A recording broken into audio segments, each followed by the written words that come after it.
Harris Sr., which was my late husband, passed away from cardiac ailment. And so because of this, their foundations, I was really, really interested in it. So I want to introduce them both, Holly, and Amy. And I'm going to let them give you a little insight of what their foundation is all about before we get into our labs and get our drink on and have some fun. And I want you to be aware, because our foundation is about helping kids in the arts and in sports. And if they don't have a healthy body, they cannot participate in anything. Amen? Amen. So we want to be able to provide screening if they need to have screening. And you know, some of us have health insurance, some of us don't. But regardless of whether you have it or not, we need to have our bodies checked, regardless of whether you won or whether you 61. So, Amy?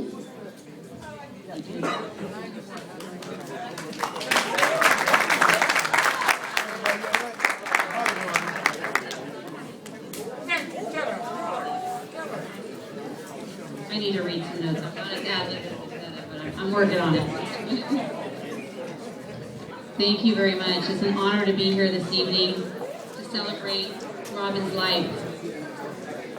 I had the pleasure of meeting Exetta this past year over email, and our relationship started from a phone call. I had learned about Robin Harris's passing of sudden cardiac arrest and reached out to her. I will never forget her words.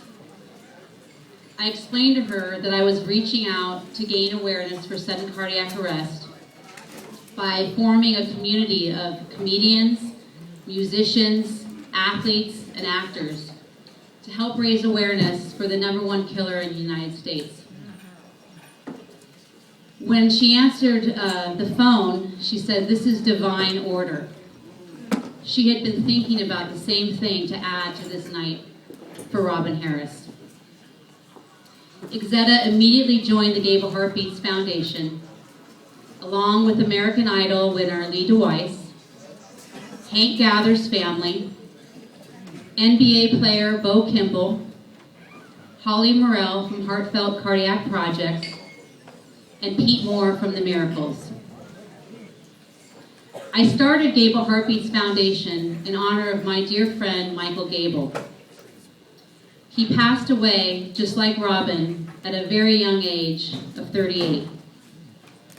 Michael was in good health, but never knew that he had a heart condition called HCM, which is an enlarged heart. Just 2 weeks after he passed away, his young daughter had a cough, and the mother took her to the emergency room and happened to go into the same room that Michael had passed away.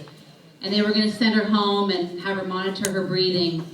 And she asked the doctor if they could be admitted. Within hours, Michael's daughter Grace was diagnosed with an enlarged heart and was in sudden cardiac arrest failure. Luckily, she's doing wonderful today, but we believe in our heart that he died in order to save his daughter's life. They would have never known she had the condition. So therefore, when I called Exetta, my #1 concern was for her son, Robin Harris Jr.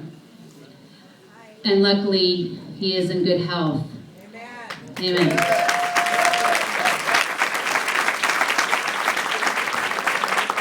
We have spent the last 2 years building a community to help save lives and educate, because this is preventable. Michael was the lead singer in my husband's band, Segway, for many years.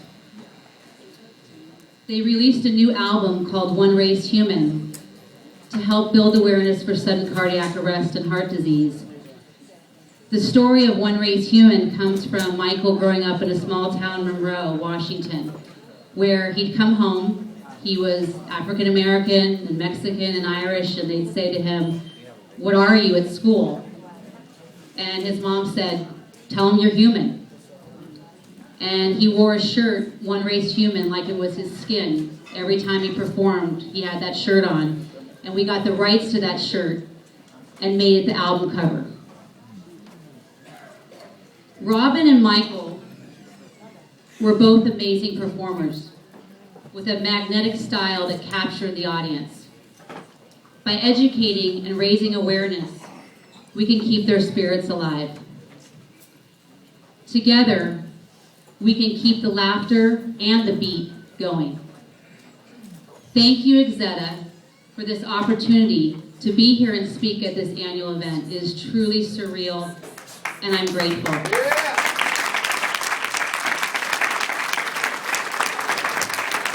I would like to welcome a true heart warrior, a woman who has saved and screened the lives of hundreds of families. Please give a warm welcome for Holly Morell, founder of Heartfelt Cardiac Projects. Thank you.